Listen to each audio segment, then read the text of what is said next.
Hey guys, Sally here. Hope you're having an amazing and fascinating day.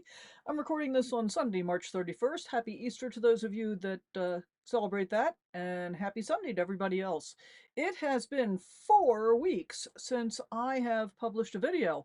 When I last left you, I was still at my home base in Tehachapi and still working on getting the house together to get it ready to get on the market. A lot has happened in these last 4 weeks, so let's roll the intro and we'll get right into it.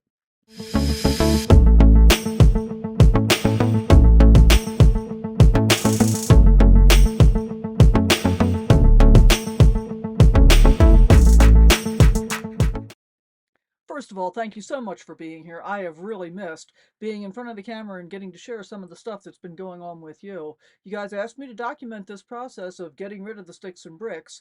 So if you're new to the channel or you haven't watched the previous couple of videos in which I talked about this, let me just kind of give you an update, hopefully a relatively short version of it. In October of 21, I went out on a 5 or 6 week road trip with my previous motorhome, which I got rid of last year and got Henry that I'm in now, um, to see if I could figure out how to live and work on the road. Well, the answer was yes, I could. And so I basically never went back to the house. And I went back to the house. I decided to turn it into an Airbnb. And so I started renting in January of 22 and did really well with it for 22 and 23. Um, and most of 24, but sorry, most of 23. Toward the end of the year, a couple of different things happened. One was bookings were slowing down, prices were dropping per night, and I had some pretty awful guests in December that tore things up quite a bit. I would have had to replace a bunch of stuff, including my dining room table that I had had since 1980 or 81. And I really liked it a lot, so that kind of hurt my heart a little bit. But part of the reason I had decided to do the Airbnb to begin with was I wasn't sure that I was going to like being on the road and, the whole RV life, van life thing. And so I wanted a fallback position because my house, fortunately, was fully paid for. And when I bought it, I did a big remodel with the intention that it was going to be my forever home and I was going to get carried out of there feet first. Things change.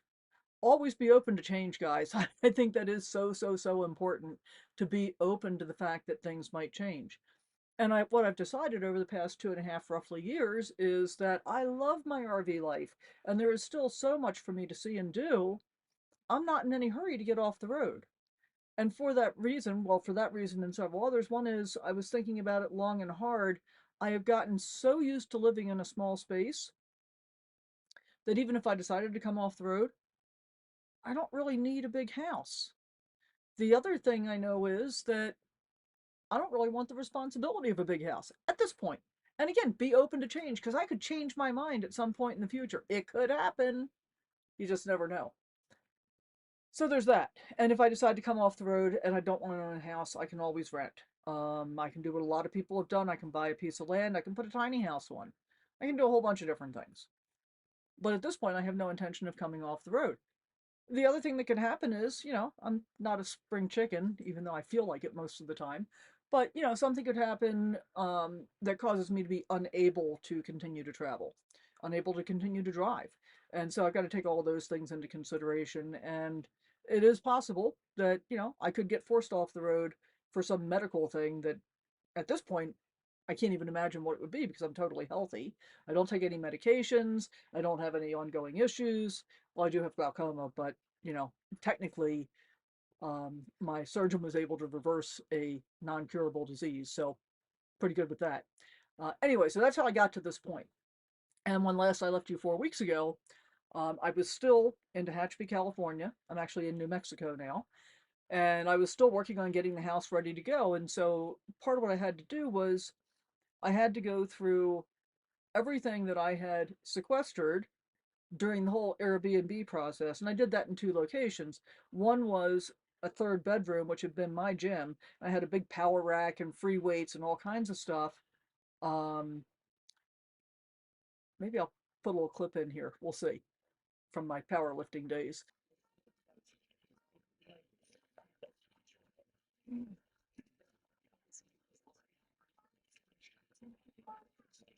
Yell at it.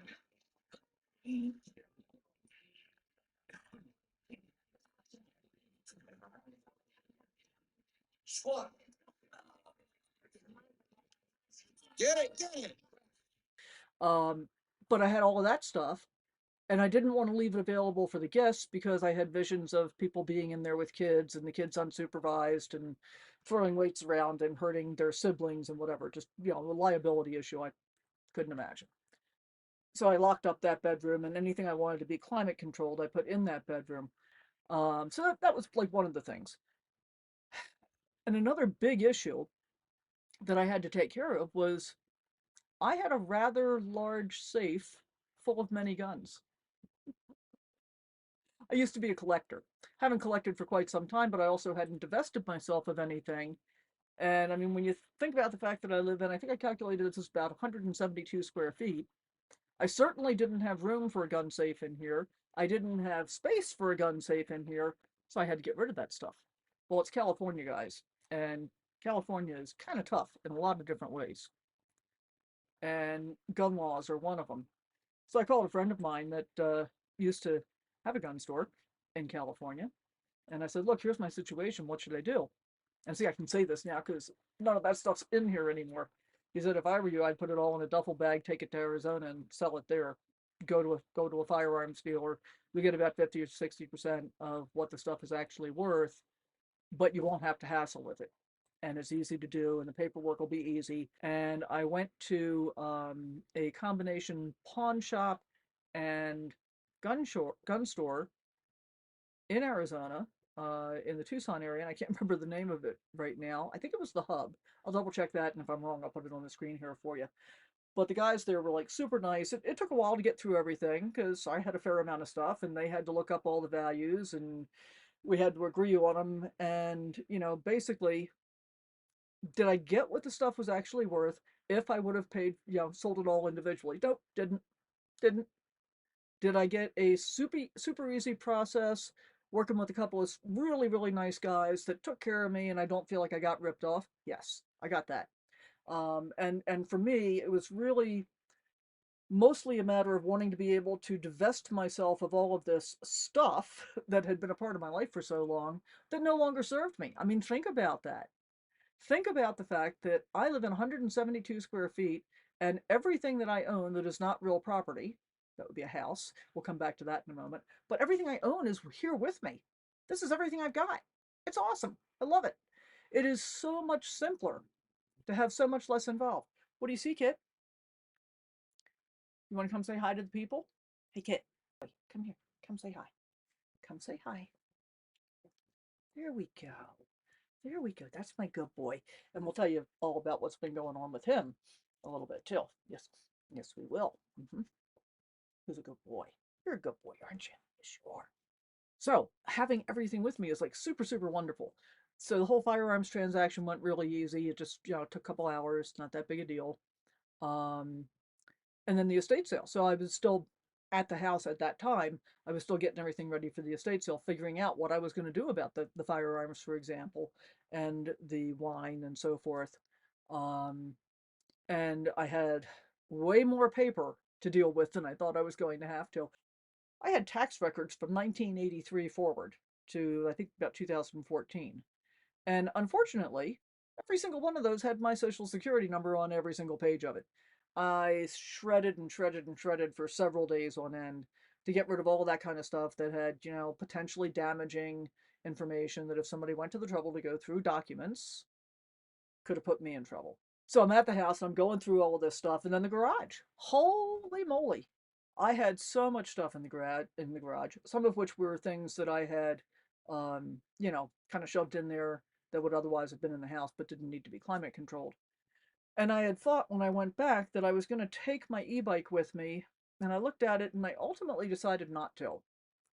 And so I let my e-bike get sold, I let my bike rack get sold, although hindsight being 2020, I probably should have brought my bike rack with me and just put the bike rack on, even though I wasn't going to be using it.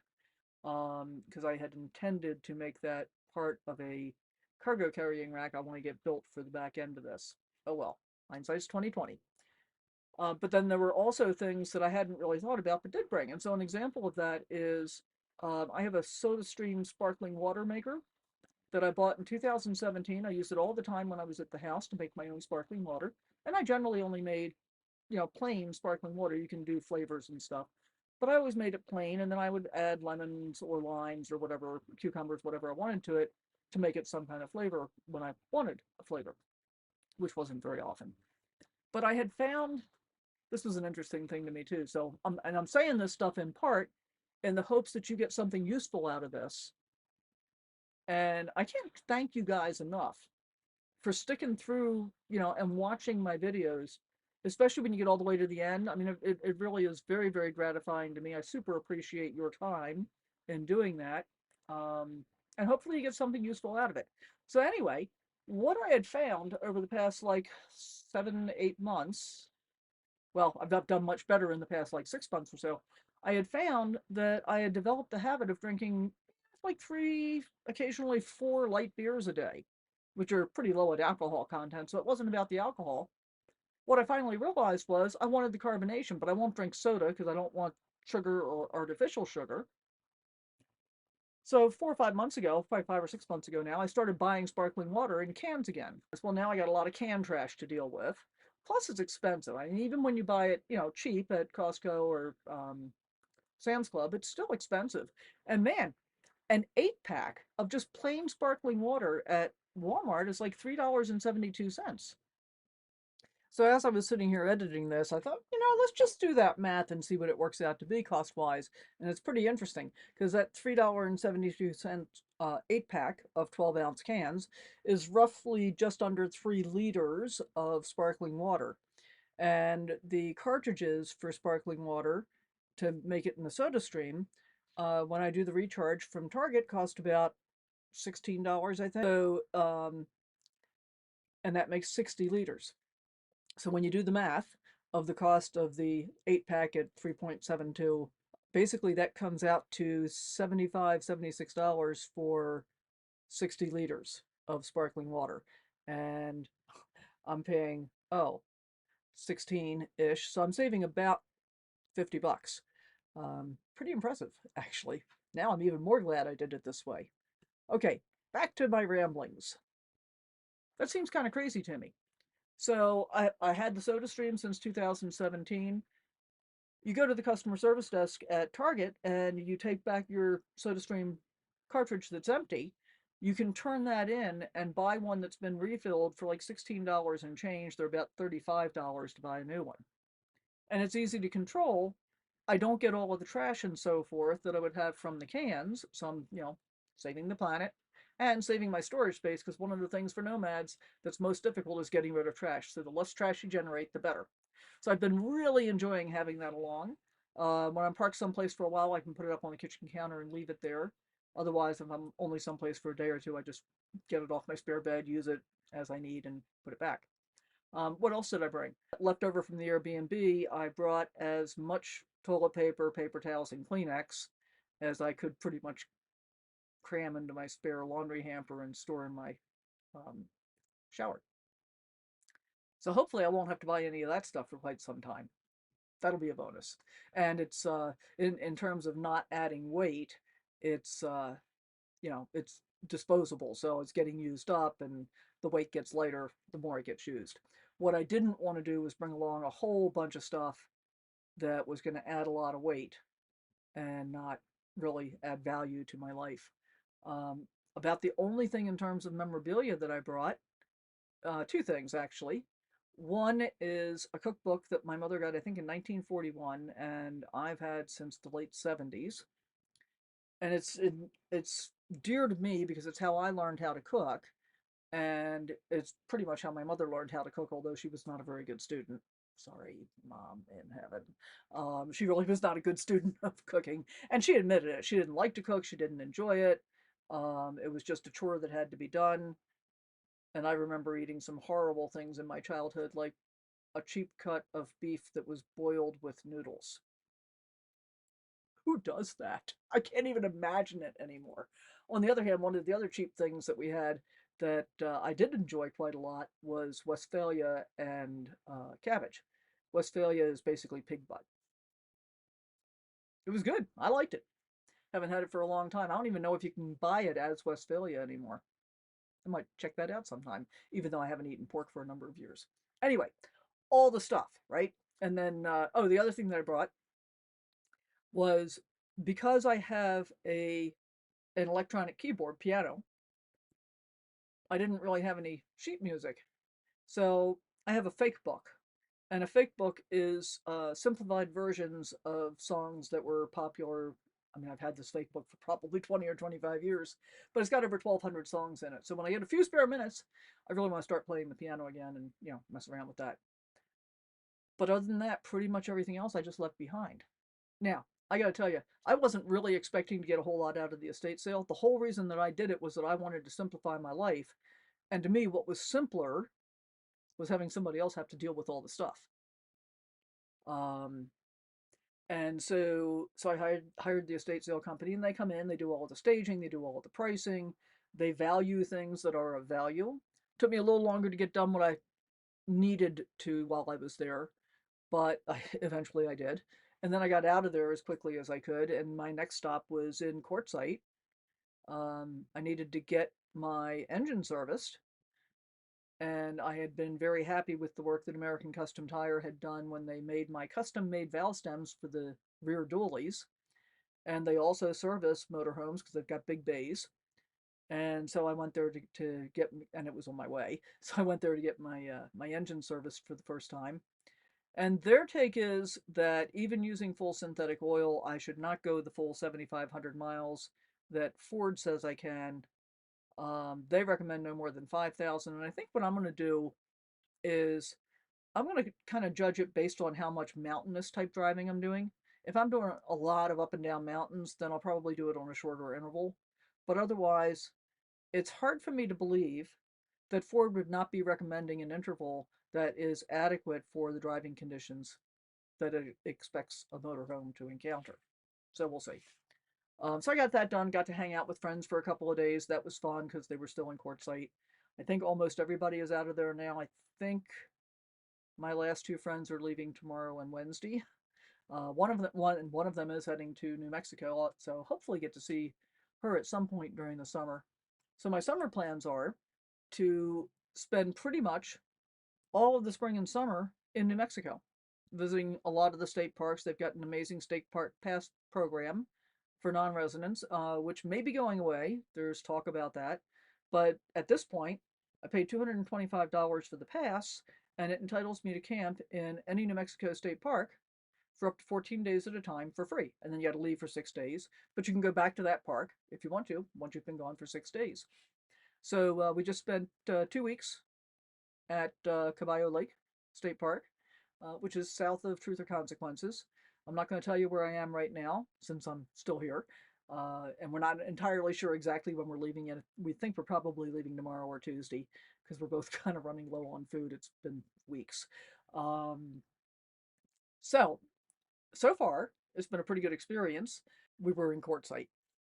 Left Quartzsite, went to Tucson so I could get rid of the firearms. And then from there, I went and met my friend at a hot springs location. We stayed there for she'd already been there for a week or so. Stayed for about another week after I got there. Man, that was lovely. It was really nice to have the opportunity to relax. But the entire time that I was there was basically no signal. So, and I was exhausted. I mean, I need to talk about that a little bit. I just didn't go through the effort to put a video together. So my apologies for those of you who were expecting my typical twice weekly presentations. Let's talk about how being emotionally tired actually makes me physically tired. And I think it's true for most people. All of the things that I was doing while I was at the house in Tehachapi were in many ways emotionally exhausting. And some of the stuff that I was doing was in and of itself physically exhausting as well. But the bigger deal is when you think about having purchased a house with the intention that it's going to be the last house you ever live in, and it may be, but yeah, I went through a lot of effort to make that house pretty daggone nice, and very comfortable for me to be able to spend my old age in. And giving up a house in and of itself is not that difficult a thing. if you were moving to another house, for example, because people do that all the time. It's still difficult. Trust me, I am a real estate broker. I have to deal with all the emotions of all my clients and stuff. I get it. Um, but when you're giving up a house to live in an RV and travel with everything with you, as exciting as that is, it's also a pretty big deal. It really is. Don't let any of these other YouTubers that have done this, who sold all their stuff, tell you that it's not a big deal, because it's a big deal for most people. And I think, certainly for me, a bigger deal even than I realized it was going to be. So that first week at the hot springs, I was mostly just decompressing and trying to relax a little bit. I mean, the couple of days that I was traveling with a lot of firearms was a little bit nerve-wracking. I kept thinking about what happens if I get broken into, Everything was fine, thank heaven. Um, so that part's over. And then from the hot springs that where we were, I think the next place we went might have been to Kabaya Lake. Can't remember exactly. And we spent the full 2 weeks there. Unfortunately, during the time that we were there, poor Kit managed to get a very sticky burr stuck under his front left armpit. He was uncomfortable. Didn't really seem to be an emergency though, in terms of I need to get him to a vet immediately. So I called the vet in Truth or Consequences the next morning, and apparently they only have a vet in there on Monday and Wednesday. So I was able to get in on Wednesday. Um, he had to get muzzled, which is fine. I'm actually going to buy a muzzle because I think it'll make it easier for things like this in the future. And got the burr out, no big deal. And while he was there, we went ahead and got his nails cut and got his rabies certificate updated because first of all, I am often in places where rabies is prevalent, so I do want him to have a rabies vaccination. And secondly, it's really convenient to go to PetSmart most of the time and get his nails cut. It's like 19 bucks, but they won't do it if he doesn't have a current rabies cert. So needed to do that. And even though it meant breaking camp and driving 25 miles or so, whatever it was, to Truth or Consequences, I got out of there for, I think it was like $82, which I thought was pretty excellent under the circumstances. And he's doing fine now. But the very next day, we're out walking about, and actually we were sitting at a picnic table, and all of a sudden he just yelps and he holds his front left paw up. Oh, that was my right front left paw up, like it hurts. But once again, he wouldn't let me look at it or anything, wouldn't let me touch it. It was kind of uncomfortable. And half an hour or so later, we were inside, and he's laying down with both paws, next to each other. And I could see the left one was like way swollen. It was definitely bigger than the right one. So gave him half a Benadryl, and about a half an hour later, I could see the swelling was at least arrested, and an hour later, it was starting to go down. So I gave him the other half of the Benadryl that night, and that seemed to take care of that entire issue. I think he probably got bit by either an ant or possibly a spider. Who knows? Who knows? But ever since then, he's been okay. I'm okay. Um, and again, my apologies for such a long time gap, but it hasn't been just getting the house together.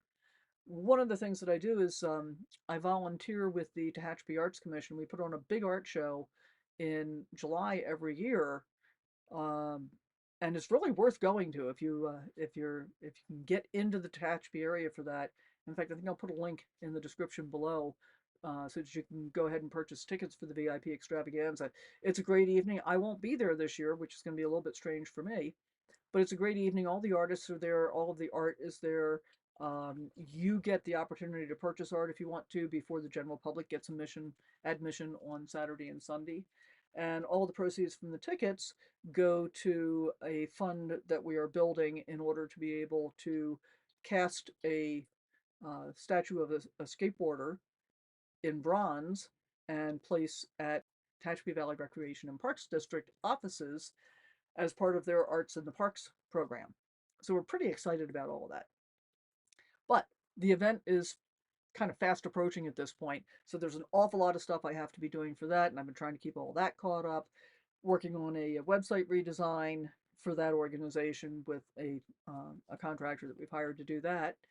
And uh, oh yeah, it's tax season. My goodness. I was kind of appalled when I realized how far behind I was on bookkeeping. I mean, even though I'm technically retired, I still run a business, and I had to get caught up because I had to be able to figure out how what I needed to know for my taxes. And part of what I found out was that I had gotten so far behind that I had given up on balancing a number of my accounts, reconciling them, like mid 2022. I went through, I finally managed to get all the bookkeeping caught up. I finished my taxes yesterday. And I thought, all right, now it's time. I can get back here and do what I want to be doing, which is talking to you guys about what's going on. Um, I'm really excited to get back to some traveling videos as well. I'm very, very far behind. I'm going to start putting, at the beginning of a travel video, I'm going to put on the screen when it was actually filmed. Because I got a lot of stuff back from last fall that I still want to get to for me, even if not for you. I hope you enjoy it as well. And once again, I know I've been talking for a really long time. I want to thank you so much for being here. As always, please subscribe if you haven't already. If you think you have, double check to make sure you still are. Leave a comment down below, hit the thumbs up, all those good things, and we'll see you on the next one. Thanks so much for being here.